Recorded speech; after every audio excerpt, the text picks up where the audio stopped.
कि मोहम्मद से वफा तूने तो हम तेरे हैं, ये जहाँ चीज़ है क्या लोहो कलम तेरे हैं। बलगल उला बिकमालिही कशफत दुजा बिजमालिही हसनत जमीउ खिसालिही सल्लु अलैहि व आलिही। हम्दो सनात के बाद मेरे नहायत वाजिबुल एहतराम बुजुर्गों, नौजवान साथियों, शम्मा रिसालत के परवानों, सहाबा किराम रिज़वानुल्लाहि ताला अलैहिम अजमाइन के चाहने वालों और जहाँ तक मेरी आवाज़ जा रही है तमाम सामीन, अस्सलामु अलैकुम व रहमतुल्लाहि व बरकातुहू। मुअज़्ज़ज़ मोहतरम हाज़िरीन व सामीन, आज का ये जुम्मा, इसमें जो हमारा उन्वान होगा वो खलीफ़ाए सानी दामादे रसूल सैयदना उस्मान गनी रज़ी अल्लाह ताला अन्हु के हवाले से हम उनके कुछ पहलुओं पर गुफ्तगू करेंगे। बड़ी तवज्जो का तालिब हूँ। अज़ीज़ान गिरामी, यूँ तो मेरे नबी करीम सल्लल्लाहु अलैहि वसल्लम के जितने यार हैं, जितने सहाबा हैं, सब के सब बड़े मकाम मरतबे वाले, बड़ी अज़मतों रिफ़तों वाले हैं, बड़ी शानों वाले हैं। और हम उनकी क्या शान बयान कर सकते हैं जिनकी शान खुद रब्बे कायनात ने बयान फरमाई हो, जिनको खुद अल्लाह ताला ने चुना हो अपने हबीब के लिए, उनके बड़े मकाम मरतबे। मगर चूँकि हमें पता होना चाहिए कि ये वो कौन सी शख्सियात हैं, ये कौन से अजीम शख्सियात थी कि जिनकी बदौलत इस्लाम पूरी कायनात पर पहुँचा, चप्पे चप्पे पर पहुँचा। अज़ीज़ान गिरामी, हज़रत उस्मान गनी रज़ी अल्लाह ताला अन्हु का नाम तो आपने सुना होगा, हम सुनते रहते हैं। हज़रत उस्मान गनी रज़ी अल्लाह ताला अन्हु अवाइल दौर में इस्लाम लाने वाले हैं। शुरू में जो इस्लाम लाने वाले थे उनमें से ईमान लाने वाले हैं। और आपका नाम उस्मान गनी है। गनी का माना होता सखी, सखावत करने वाला, गिना वाला, अल्लाह की राह में माल खर्च करने वाला, गरीबों की मदद करने वाला। अज़ीज़ान गिरामी, गनी वैसे तो हकीकत में अल्लाह की ज़ात है, गनी वो है, देने वाला है। मगर हज़रत उस्मान गनी ने मोहम्मद मुस्तफ़ा का कलमा पढ़ा, नबी करीम सल्लल्लाहु अलैहि वसल्लम के कलमा पढ़ने की बरकत की वजह से रब्बे कायनात ने अपने करम से हज़रत उस्मान को भी गनी बना दिया था। अज़ीज़ान गिरामी, यूँ तो कहते हैं माल बंदे के लिए बवाले जान है। कुरान भी कहता है तुम्हारा माल और तुम्हारी अहल तुम्हें हलाकत में ना डाल दें। माल फितने का बायस भी होता है। मेरे नबी ने फरमाया कि हर उम्मत का कोई ना कोई फितना है, मेरी उम्मत का फितना माल की मोहब्बत है। अज़ीज़ान गिरामी, अगर अल्लाह माल दे तो फिर कहते हैं कि माल हज़रत उस्मान गनी जैसा अता फरमाया, क्योंकि हज़रत उस्मान गनी का माल ज़िंदगी भर अल्लाह के दीन के काम में आता रहा, इस्लाम की सरबुलंदी के लिए काम आता रहा, ज़िंदगी भर गरीबों के लिए काम आता रहा। एक मरतबा मेरे और आपके नबी हज़रत मोहम्मद मुस्तफ़ा अहमद मुज्तबा सब कह दीजिए सल्लल्लाहु अलैहि वसल्लम ने जब मस्जिद नबवी को देखा तो अवाइल में शुरू में सहाबा किराम की तादाद कम थी। जब सहाबा की तादाद बढ़ने लगी, लोगों की जमात बढ़ने लगी, ईमान वालों की जमात बढ़ने लगी, तो मस्जिद नबवी की जगह कम हो गई, तंग हो गई। तो आका अलैहिस्सलातु वस्सलाम ने फरमाया, कोई है जो इस जगह को खरीद कर मस्जिद में शामिल कर दे, मैं उसके लिए जन्नत की ज़मानत देता हूँ। कहते हज़रत उस्मान गनी को जब ये बात पता चली, आपने जिसकी वो ज़मीन थी आपने उसको पैसे दिए, वो जगह खरीदी और ख़रीद कर आकर अर्ज़ करेंगे या रसूलल्लाह, ये मस्जिद के लिए जो जगह थी करीब, ये जगह मैंने ख़रीद ली है, ये मैं आपके हवाले करता हूँ, आप इसको मस्जिद में शामिल फरमा दें कि आप मुझे भी जन्नत की ज़मानत देते हैं। हुज़ूर ने फरमाया, उस्मान मैं तुझे भी जन्नत की ज़मानत देता हूँ। तो ये हज़रत उस्मान गनी वो कि जिन्होंने आका अलैहिस्सलातु वस्सलाम से जन्नत खरीदी। ऐसा ही यहीं पर नहीं, बल्कि जब वो मक्का से हिजरत करके सहाबा मदीना में तशरीफ़ ले आए ना, तो मदीना में जब तशरीफ़ लाए, पहले लोग कम थे, अब मक्का से जब मदीना तशरीफ़ लाए, हिजरत करके आए, तो सहाबा की मुसलमानों की तादाद बढ़ गई। और जो अहले अरब हैं वो जानते हैं कि वहाँ पर कुओं का पानी निकालते थे, पानी की बड़ी कमी थी। आज भी जो आप जाते हैं उनको पता होगा कि आब ज़मज़म का पानी जो है वहाँ पर मुफ्त में मिलता है, बाकी पानी आपको ख़रीद कर इस्तेमाल करना पड़ता है, और वहाँ पत्थरों से पानी निकालना बड़ा मुश्किल होता है। जब आका अलैहिस्सलाम तशरीफ़ ले गए तो हुजूर ने जब देखा कि जो दूसरे कुएँ थे उनका पानी खारा था और एक कुआं था उसका पानी मीठा था, चश्मे का। अब वो कुएं का पानी तो मीठा था मगर उसका मालिक कौन था? यहूदी था। सहाबा किराम की बज़ाहिर हालत इतनी मजबूत नहीं थी माली तौर पर कि वो पानी जो पैसों का खरीद कर इस्तेमाल कर सकें। वो एक डोल जो देता था, एक गिलास जो देता था, जो पानी था एक मुद्द के एवज, यानी कि वो एक पैमाना था, उतना गंदम अनाज देते तो वो उसके बदले उनको वो देता था। वो यहूदी का गालिबन रोमा उसका नाम था, ये उसका कुआं था। अब पानी बाकी खारा था, वहाँ का पानी मीठा था। मेरे नबी करीम सल्लल्लाहु अलैहि वसल्लम ने फरमाया, कोई है ऐसा शख्स कि जो ये पानी खरीद कर, मीठा पानी खरीद कर मुसलमानों के लिए वक्फ कर दे, मुसलमानों के लिए खरीद ले? कहते हज़रत उस्मान, हुज़ूर ने फरमाया जो ये पानी खरीद कर मुसलमानों के लिए वक्फ करे, मैं उसके लिए जन्नत की ज़मानत देता हूँ। जब हुज़ूर ने ये बात फरमाई, हज़रत उस्मान गनी उस यहूदी के पास गए, क्योंकि आप ख़ानदानी पैसे वाले थे, ख़ानदानी शहजादे थे, लैंडलॉर्ड थे, पैसे वाले थे, ईमान लाने से पहले भी और ईमान लाने के बाद भी। आप उस यहूदी के पास गए, उस यहूदी से कहा पानी बेचते हो? अब जाहिर सी बात है उसका गुजर सफ़र ही उसी पर था, तो मुख्तलिफ रिवायत आती है उसने आधा कुआं बेचा कि आधा मैं तुम्हें बेचता हूँ या आधा टाइम तुम्हें बेचता हूँ, आधा मैं रखता हूँ। आपने सौदाबाजी करके जितने उसने पैसे मांगे, आपने पैसे देकर वो कुआं उससे खरीद लिया और आकर हुजूर की बारगाह में पेश हो गए। अर्ज कर लगे, या रसूल अल्लाह, वो मीठा कुआं मदीने में जो आप फरमाते खरीदा जाए, या रसूल अल्लाह वो मैंने कुआं खरीद लिया है और वो कुआं खरीद कर मैं आपको तोहफा देता हूँ, आप जिसको चाहें उसमें से पानी इनायत फरमा दें। हुजूर ने फिर जन्नत की खुशखबरी सुनाई। वो पूरा कुआं पर जब यहूदी ने आधा रखा हुआ था, अब लोग उससे खरीदते नहीं थे क्योंकि मुफ्त में पानी मिलता था, फिर वो आधा कुआं भी उन्होंने हज़रत उस्मान गनी के हाथ फरोख्त कर दिया और वो कुआं आज तक बेरे उस्मान के नाम से मदीना में आज भी वो मौजूद है। लोग जाते हैं आज भी वहाँ से पानी पीते हैं। यानी हज़रत उस्मान गनी रज़ी अल्लाह तआला अन्हु ज़िंदगी भर यूं ही सखावत फरमाते रहते, तभी आपका नाम ही क्या रख दिया गया? उस्मान गनी। और अज़ीज़ान गिरामी, आप बहुत खूबसूरत हसीन और जमील थे। कहते एक दिन हुजूर की बारगाह में आए, आकर अर्ज़ कर लगे, या रसूल अल्लाह, सब कह दिए सल्लल्लाहु अलैहि वसल्लम, मैं आपकी दावत करना चाहता हूँ, मैं चाहता हूँ कि मेरे गरीब खाने पर आप तशरीफ़ लेकर आएँ। या रसूल, मैं चाहता हूँ कि मेरे घर को आप रौनक बख्शें, इज़्ज़त बख्शें। कहते आका अलैहिस्सलाम ने उसकी दावत को कबूल फरमा लिया। हुजूर ने हज़रत उस्मान गनी की दावत को कबूल फरमा लिया।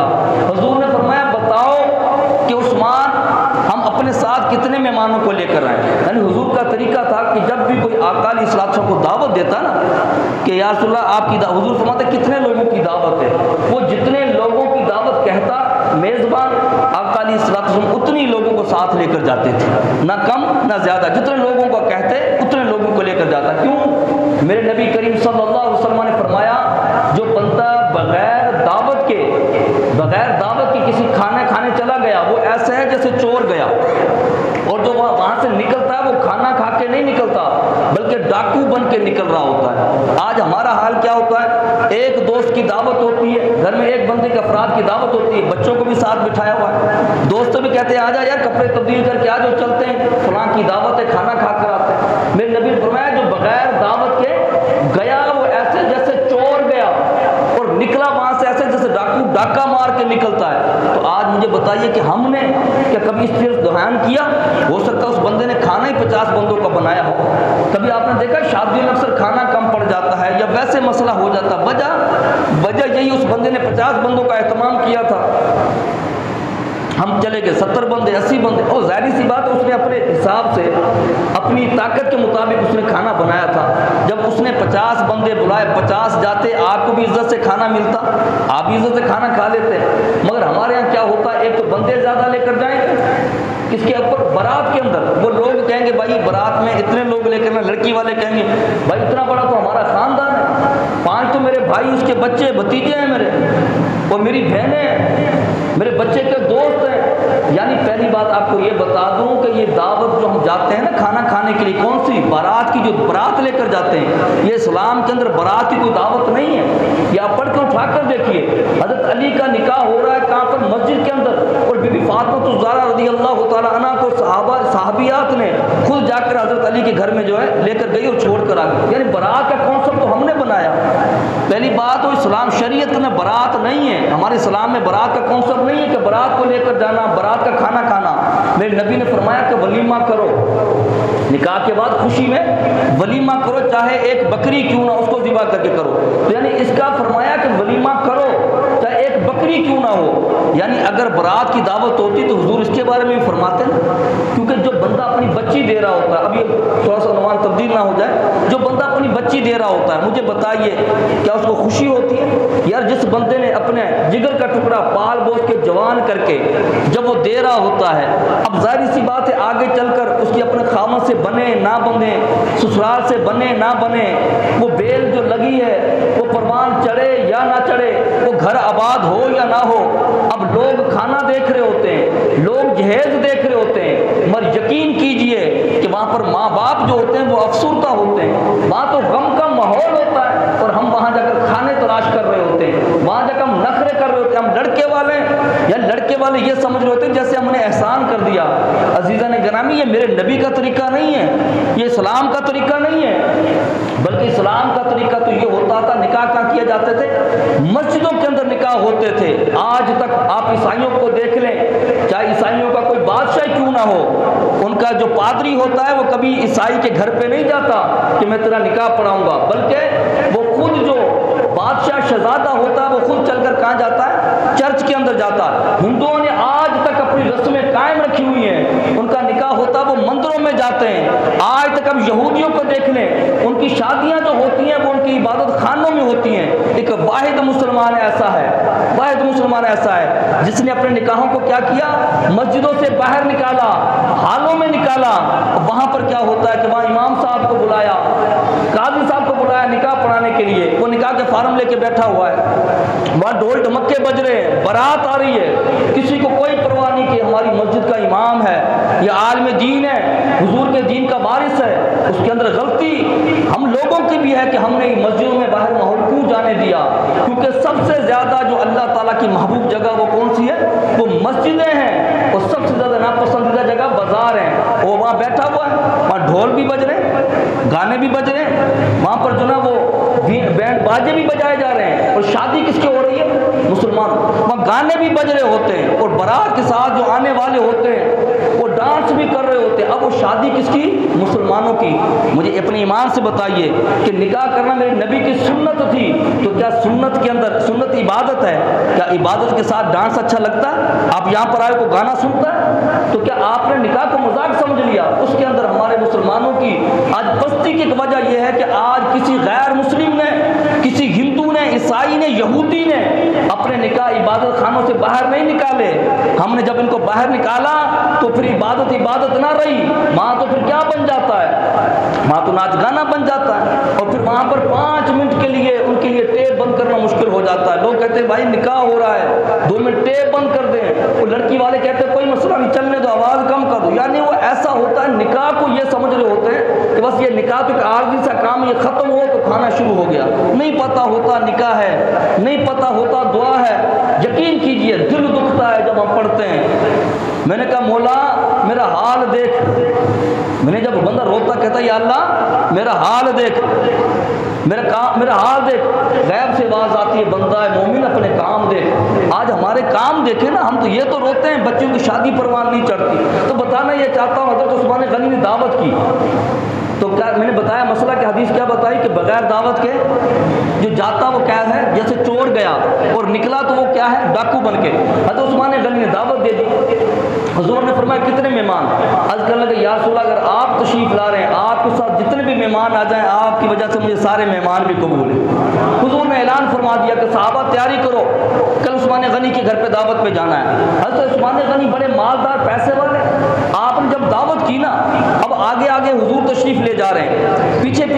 उस्मान गनी हुजूर के कदमों के पीछे पीछे चलते जा रहे हैं, और जहाँ से हुजूर जा रहे हैं हज़रत उस्मान गनी कदमों को गिनते जा रहे हैं। जब हज़रत उस्मान गनी अपने घर पे तशरीफ़ ले गए, आका अलैहिस्सलाम चलने लगे और हज़रत उस्मान गनी के घर पे पहुँचे।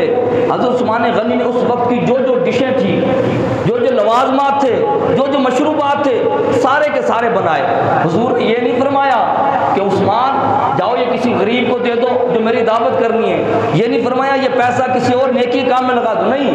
पता चला ये भी ताज़ीम है, अदब है, मोहब्बत है कि हुजूर को बुलाया कि हुजूर को अच्छे खाने खिलाए जाएं। आज कुर्बानी हो रही हो तो लोग कहते हैं कुर्बानी देने से अच्छा है किसी गरीब की मदद कर दी जाए। हुजूर का मिलाद मना रहे हो, इसके बदले क्या कर दिया जाए, किसी गरीब बच्ची की शादी करवा दी जाए। बाबा शादी भी करवाओ मगर तुम्हें हुजूर के मिलाद में शादी क्यों याद आती है? 14 अगस्त में शादी याद नहीं आएगी। अब जब कहते हुजूर के खाना खाया, बड़ा खूबसूरत खाना खिलाया, मशरूबात पिलाए, सहाबा ने खाया पिया, बड़े अच्छे खाने खिलाए। जब हुजूर चलने लगे तो हुजूर ने फरमाया कि उस्मान मेरे कदम क्यों गिन रहे हो? अर्ज़ करने लगे या रसूल अल्लाह, आपने अपने कदम मुबारक, नबूवत वाले कदम मेरे घर में तशरीफ़ लेकर आए। या रसूल अल्लाह, मैंने खुशी के अंदर ये अहद किया है कि या रसूल अल्लाह, जब आप मेरे घर में तशरीफ़ लाएंगे, जितने कदम चलकर आप मेरे घर में तशरीफ़ लाएंगे, हर एक कदम के बदले में या रसूल अल्लाह मैं एक गुलाम को आज़ाद करूँगा। अब अंदाज़ा करें कि उस वक्त का गुलाम, यानी आज के दौर में एक 10 लाख का समझ लीजिए, यानी सैकड़ों कदम चल कर गए किसकी तरफ? हुजूर के कदम हज़रत उस्मान गनी की घर की तरफ। आपने वो क्या किया? उतने एक एक कदम के बदले में गुलामों को आज़ाद किया। एक मरतबा शख्स हुजूर की बारगाह में आया और आकर अर्ज़ करने लगा या रसूलल्लाह सल्लल्लाहु अलैहि वसल्लम, मैं गरीब हूँ, मुझे हाजत है, मुझे माल की ज़रूरत है। हुजूर ने फरमाया जाओ उस्मान की तरफ चले जाओ, मेरे उस्मान की तरफ चले जाओ, वहाँ से जाकर ले लो। कहते हैं कि जब मैं वहाँ पर गया तो मैंने क्या देखा, हज़रत उस्मान गनी अपने गुलाम से, अपने घर वालों से इस बात पर झगड़ रहे थे कि रात को सालन के अंदर तुमने नमक ज़्यादा क्यों डाला, नमक थोड़ा कम डालते, फजूल खर्ची हो गई है, ज़्यादा खर्च कर लिया।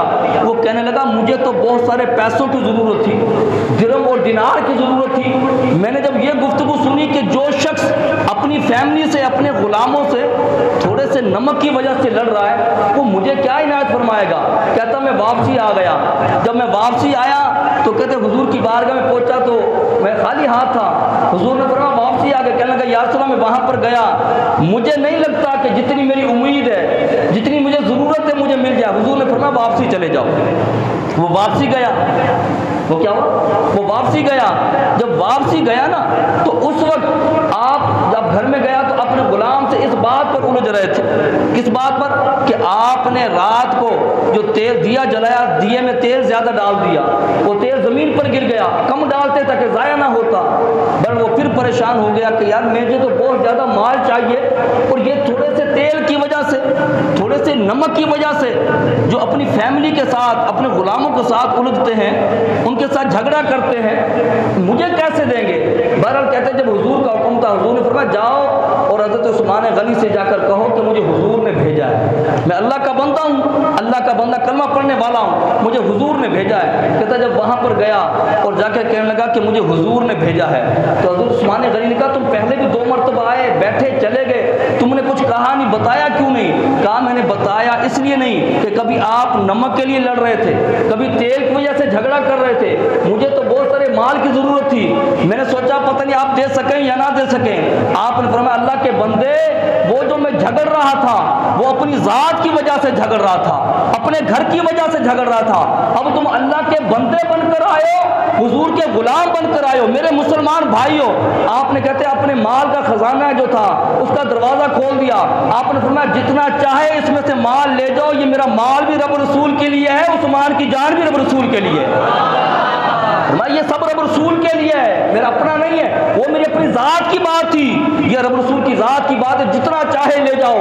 कहता मैं हैरान हो गया कि एक शख्स वो जो नमक पे लड़ता है, मगर जब रब रसूल की बात आ जाए तो इतना ज़्यादा माल इनायत फरमा देता है। मेरे नबी करीम सल्लल्लाहु अलैहि वसल्लम एक दिन बाहर निकले, कहाँ पर? जहाँ जन्नतुल बकी है, यहाँ पर आज क्या है? जन्नतुल बकी। हुजूर वहाँ पर जब गए, घूम कर आए, और घूमने के बाद हज़रत उस्मान गनी से कहा, उस्मान गनी वो जगह तुमने देखी है? अर्ज़ की या रसूल अल्लाह कौन सी जगह? हुजूर ने फरमाया वो जगह जहाँ पर ये जन्नतुल बकी आज मौजूद है, यहाँ पर एक यहूदी के जानवर बंधा करते थे।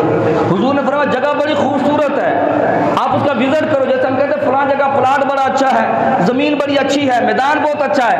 हज़रत उस्मान गनी गए, विजिट किया, वापसी आए और आकर हुजूर की बारगाह में कहने लगे या रसूल अल्लाह वो ज़मीन मैंने ख़रीद ली है, ज़मीन मैंने खरीदी। हुजूर ने फरमाया मैंने तो फरमाया था कि वो ज़मीन देखो अच्छी है। कहने लगा या रसूल अल्लाह आपने जब कह दिया कि वो ज़मीन अच्छी है, अच्छी चीज़ का यहूदी का क्या काम? अच्छी चीज़ यहूदी के पास क्यों रहे? या रसूल अल्लाह ये मैं लेकर आया हूँ और ये लाकर मैं आपकी बारगाह में पेश करता हूँ। कहते वो जगह कहाँ दे दी? हुजूर की बारगाह में पेश कर दी। आज वो जन्नतुल बकी बन गई है। मेरे नबी ने फरमाया जो जहाँ दफन हो गया वो जन्नत में दफन हो गया। आका ने फरमाया जो यहाँ दफन हुआ उस पर मेरी शफाअत होगी, उसकी मैं सिफारिश करूंगा। आज लोग जो हजरत उस्मान गनी और मौला अली शेर खुदा अहले बैत अतहार से लड़ाने झगड़ने और इस तरह के आपस में तफरके की बातें करते हैं, अरे मैं उन बदबख्तों से कहना चाहता हूँ आप ये बातें करते हो, ये जन्नतुल बकी तो वो है जिस जन्नतुल बकी के अंदर बीबी फातिमा ज़हरा रज़ियल्लाहु ताला अन्हा आराम फरमा रही है।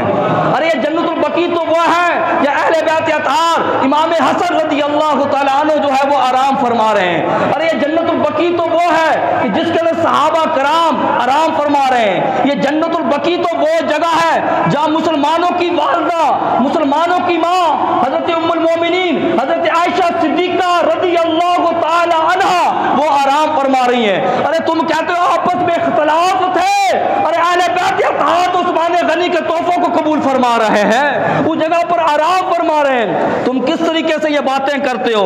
अगर ऐसी बातें होती तो क्या अहले बैत अतहार वहाँ आराम फरमाते? क्या हुजूर उसको जन्नतुल बकी का दर्जा देते कि ये जन्नतुल बकी की जगह है? तो अजीज़ान मन ये वो जगह थी।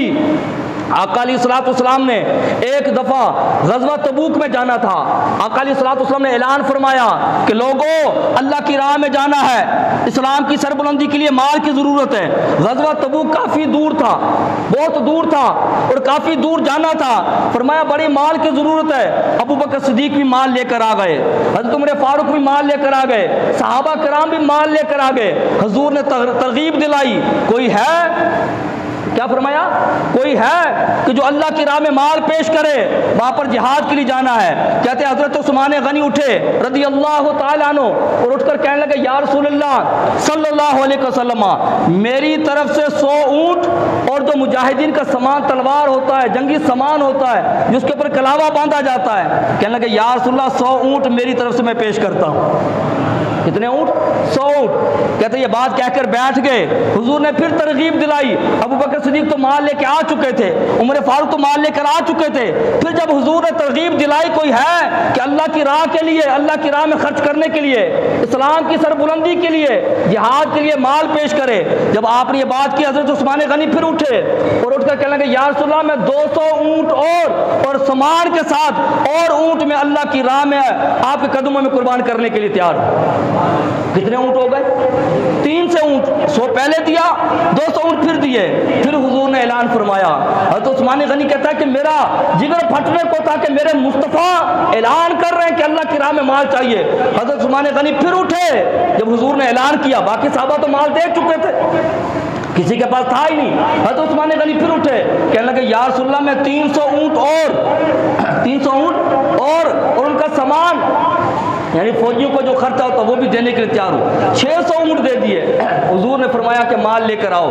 कहते जब आप आए तो 600 ऊँट नहीं बल्कि 1000 ऊँट और सामान से कजावे रखे हुए जंगी सामान मौजूद, यानी 1000। यूँ समझिए कि जैसे आज के दौर के अंदर एक गाड़ी, हज़रत उस्मान गनी ने उस वक्त 1000 गाड़ियाँ यानी 1000 ऊँट, उनका सामान, फौजियों की तलवारें, नेज़े, भाले, तलवारें सारे के सारे लाकर हुजूर की बारगाह में पेश कर दी और बहुत बहुत सारी अशरफियाँ पैसों की वो भी लाके आका के कदमों में ढेर कर दिया। कहते जब अशरफियाँ रख दी, आका अलैहिस्सलाम ने अशरफियाँ उठाई, कभी अशरफियाँ उठा के इस हाथ में डालते, कभी इस हाथ में डालते, और इतने खुश हुए, इतने खुश हुए, इतने मुस्कुराए, इतने खुश हुए। हुजूर ने फरमाया उस्मान आज के बाद तू जो चाहे अमल कर, तू आज के बाद जन्नती हो गया है।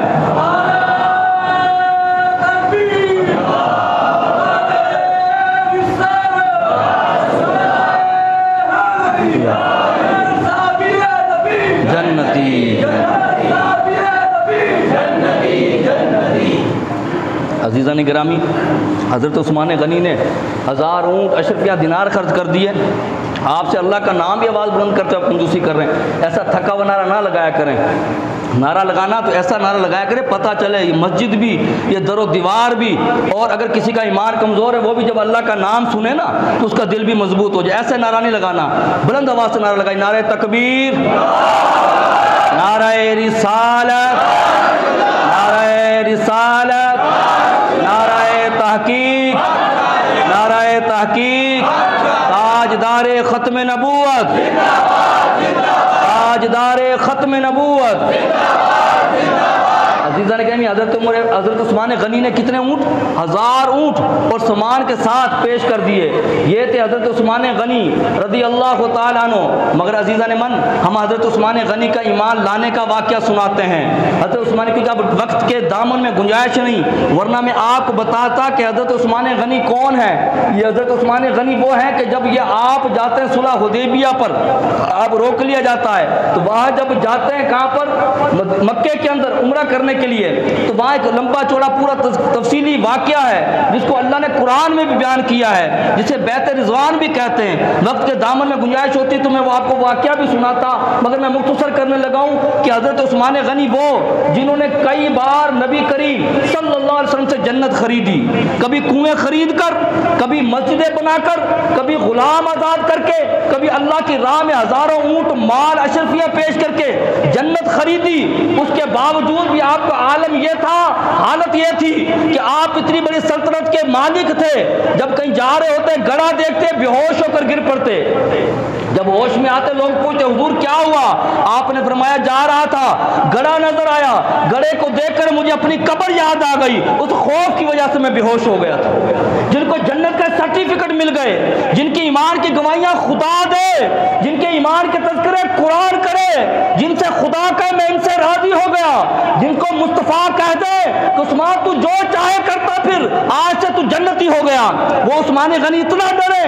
और आज हमारा हाल क्या है कि हम मस्जिद में ना आए, नमाज हम ना पढ़ें, अल्लाह का कुरान हम ना सीखें, दीन पे अमल हम ना करें, गरीबों की मदद हम ना करें, अल्लाह की बारगाह में सजदा हम ना करें, और हमें कोई खौफ खुदा ही नहीं, हमारे दिल में खशियत इलाही नहीं। अज़ीज़ ने कहा ये महीना चलता हुआ अब मुहर्रमुल हराम का महीना आने वाला है। मुहर्रमुल हराम का महीना अल्हम्दुलिल्लाह हर मुसलमान के दिल के अंदर गम की याद ताज़ा हो जाती है। नबी के नवासे जिनके बारे में नबी ने फरमाया कि मैं हुसैन से हूँ, हुसैन मुझसे है, उनकी याद मनाई जाती है, वो मुहर्रमुल हराम में आएगा। मगर आप मुहर्रमुल हराम की तरफ जाएं तो 18 ज़िलहज्जा के दिन वहाँ करबला में मज़लूम करबला इमाम हुसैन थे, मगर 18 ज़िलहज्जा यही आज जुम्मे का दिन था जब हज़रत उस्मान गनी रज़ियल्लाहु तआला अन्हु को शहीद कर दिया गया। अरे कौन उस्मान गनी जिनको ज़ुन्नूरैन कहा जाता है, यानी जिनके घर पे हुजूर अकरम नूर मुजस्सम सल्लल्लाहु अलैहि वसल्लम की 2 साहबजादियाँ थी, और लोग हज़रत उस्मान गनी के दौर आज बातें करते हैं। हुजूर के दौर में भी किसी ने कहा कि एक बेटी दी अब दूसरी भी दे दी इंतकाल के बाद। हुजूर ने फरमाया ये तो मेरी 2 बेटियां हैं, अगर 40 बेटियां होती, एक का इंतकाल होता मैं दूसरी बेटी उस्मान को देता, दूसरी का इंतकाल हो तीसरा, फरमाया 40 बेटियां भी होती तो मैं उस्मान को पेश कर देता, उस्मान के निकाह में देता। उस्मान पे इतना मुझे एतमाद है, उस्मान मुझे इतना प्यारा। वो जो उस्मान गनी जिसको दामाद रसूल कहा जाता है, वो उस्मान गनी जिनको ज़ुन्नूरैन कहा जाता है, वो हज़रत उस्मान गनी गनी जो खलीफा सानी जिनको कहा जाता है, वो उस्मान गनी जिनको नाशिर कुरान कहा जाता है, वो उस्मान गनी जो कुरान को जमा करने वाला जामे कुरान जिनको कहा जाता है, अरे वो उस्मान गनी रज़ी अल्लाह तआला अन्हु जो मदीने के अंदर पानी की कमी हो, पानी खरीद कर मुसलमानों के लिए पेश करे, अरे वो उस्मान गनी जब खाने पीने की किल्लत हो जाए, मुसलमान दाने दाने के लिए तरसे, उस्मान गनी सारा माल लाकर मोहम्मद मुस्तफ़ा के कदमों में कुर्बान कर दे। अरे वो उस्मान गनी, कौन उस्मान गनी जो मस्जिद नबवी में जगह कम पड़ जाए, जगह खरीद कर जन्नत का सौदा मुस्तफ़ा से कर ले, अरे वो उस्मान गनी। अरे कौन उस्मान गनी कि जो लोगों को पानी पिलाते रहे, जो लोगों के लिए मस्जिदें लेकर जगह बड़ी बनाते रहे, वो उस्मान गनी जो जिंदगी भर इस्लाम के नाम पर माल कुर्बान करते रहे। अरे कौन मजलूम मदीने का जिक्र करे, ये वो उस्मान गनी जो लोगों को पानी पिलाते थे। 40 दिन तक मदीना के अंदर बलवाइयों ने, बागियों ने आपको घर में मासूर रखा। वो उस्मान गनी जो दुनिया को पानी पिलाते थे, 40 दिन आपको प्यासा रखा। अरे वो उस्मान गनी जो दुनिया को खाना खिलाया करते थे, जिनको गनी कहा जाता था, वो उस्मान गनी को एक एक नवाले के लिए तरसाया गया। अरे वो उस्मान गनी जो ताकत होने के बावजूद, सल्तनत होने के बावजूद भी जब बलवाइयों ने, बागियों ने आपके घर का घेराव किया, हज़रत अली ने कहा कि इजाजत दो ताकि हम इनको कत्ल कर दें। अरे वो उस्मान गनी जो कहे कि ये मेरे नबी का शहर है, मैं नहीं चाहता कि मेरी वजह से मदीना के हरम का, मदीना का तकद्दुस पामाल हो। फरमाया कि मैं अपनी जान तो दे सकता हूं मगर किसी मुसलमान का नाक खून नहीं होने दूंगा। अरे ये वो उस्मान गनी है जिनको मेरे नबी ने फरमाया था कि मेरा उस्मान शहीद होगा। मेरे नबी ने फरमाया था कि उस्मान, अल्लाह तुझे ऐसा लिबास पहनाएगा कि लोग उतारना चाहेंगे, उस लिबास को उतारना नहीं, चाहे तुझे शहीद कर दिया जाए। वो लिबास कौन सा था? वो खिलाफत का लिबास था। जब आप खलीफा बने थे, हज़रत उस्मान गनी को पानी जहां करबला के अंदर हज़रत अली असगर के लिए पानी ले जाया गया, वहां पानी ले जाने वाला कौन थे? हज़रत अब्बास गाजी अलमदार थे। और यहाँ पर जब हज़रत उस्मान गनी को मासूर किया गया तो वहां पर हज़रत अब्बास का जो जिक्र होता है करबला के अंदर या मदीना के अंदर, हज़रत उस्मान गनी को पानी पिलाने के लिए कोई और पानी नहीं लेकर आ रहे थे, हज़रत अली शेर खुदा खुद पानी लेकर आ रहे थे। कौन उस्मान गनी? जिसकी हिफाजत के लिए खुद हज़रत अली शेर खुदा रज़ी अल्लाह तआला अन्हु ने, जिन्होंने खुद हज़रत इमाम हसनैन करीमैन को दरवाजे पर खड़ा किया था ताकि कोई हज़रत उस्मान गनी तक न पहुंच जाए। अरे वहां पर करबला के खामों की हिफाजत हज़रत अब्बास कर रहे थे और यहाँ पर मदीना के अंदर हज़रत उस्मान गनी के घर की हिफाजत हसनैन करीमैन कर रहे थे। अरे वहां पानी पिलाने वाले हज़रत अब्बास अलमदार थे और यहाँ पानी पिलाने वाले खुद हज़रत अली शेर खुदा रज़ी अल्लाह तआला अन्हु थे। अरे वहां हज़रत अब्बास के मशकीज़े पर तीर किसने चलाए? कूफियों ने चलाए, यजीदियों ने चलाए। और यहाँ जब हज़रत अली पानी लेकर आ रहे थे, आपके मशकीज़े पर तीर चलाने वाले बागी और बलवाई थे। हज़रत अली ने अपना इमामा उतार कर हज़रत उस्मान गनी की तरफ भेजा, बताया कि कल क़यामत के दिन अल्लाह की बारगाह में उस्मान किसी को शिकायत ना करे कि मौला तेरे उस्मान ने पानी मांगा था और मैं पानी पिलाने गया था। इन्होंने पानी के मशकीज़े को जो है वो क्या किया, तीर मारकर पानी ज़ाया कर दिया।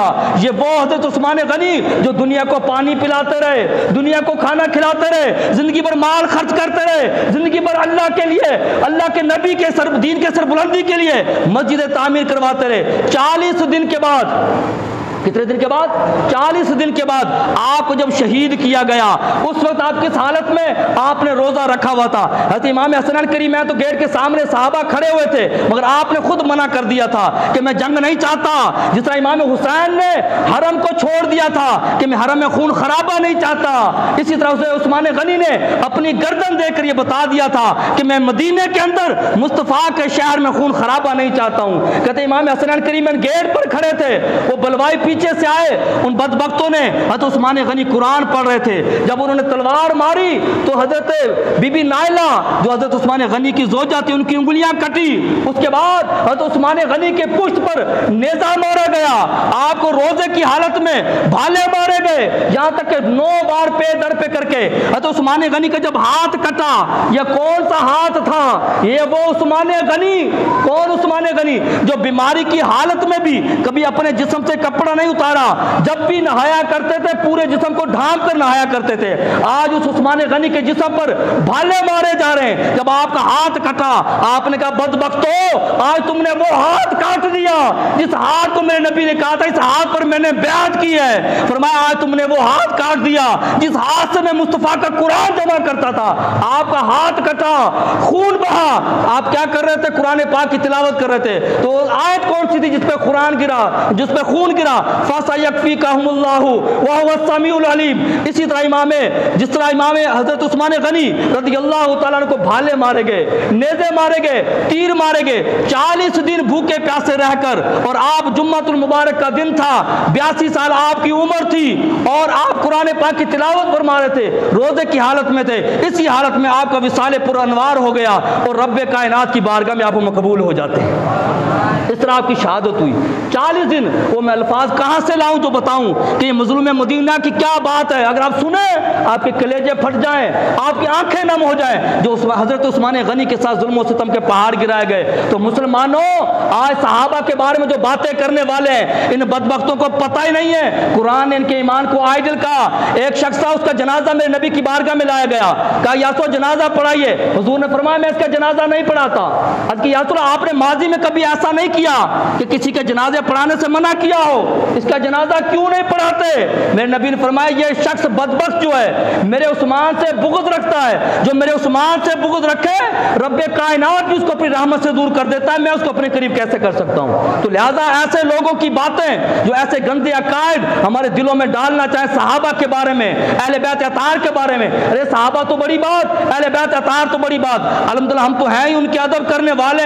अरे जिस जगह पर मदीने में मट्टी जो है, हम तो मदीने की मट्टी का भी अदब करने वाले हैं। हम तो जहाँ सहाबा की सवारियाँ गुजरी उन जगहों की और मट्टियों के भी जो है उनसे भी मोहब्बत करने वाले हैं। अल्लाह ताला की बारगाह में दुआ कि रब्बे कायनात हम तमाम मुसलमानों को हज़रत उस्मान गनी रज़ियल्लाहु ताला अन्हु की गिना अता फरमाए और उनकी तरह उनके नक्शे कदम पर चलने की अल्लाह ताला हमें भी तौफीक अता फरमाए। वा खुदा वाना अल्हम्दुलिल्लाहि रब्बिल